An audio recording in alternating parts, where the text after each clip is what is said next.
আমি পঞ্চায়েতের কথা বলবো আমরা এবার 1 মিনিট নিরবতা তারপর এই আমাদের সব জায়গায় এইভাবে যেমন বৈঠকের উদ্দেশ্য হয়েছে যে আগামী পঞ্চায়েত ইলেকশন আছে আর পঞ্চায়েত ইলেকশনের উদ্দেশ্য রাখে আমরা এখানে আজকে ডিসকাস করতে হয়েছি যে কীভাবে পঞ্চায়েতের প্রত্যেকটা সিট আমরা কংগ্রেসের পক্ষে আনতে পারি। যেহেতু আপনারা সবাই জানেন যে কী অবস্থা হয়েছে, ত্রিপুরাতে কংগ্রেসের অনেক প্রার্থী নমিনেশনও দিতে পারেনি।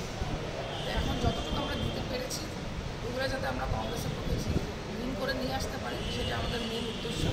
আর আগামী দিনে কীভাবে কংগ্রেসকে গ্রাসরুটে ইউথ কংগ্রেসকে কীভাবে কাজ করে স্ট্রং করতে পারে সেইভাবে আমরা ডিসকাস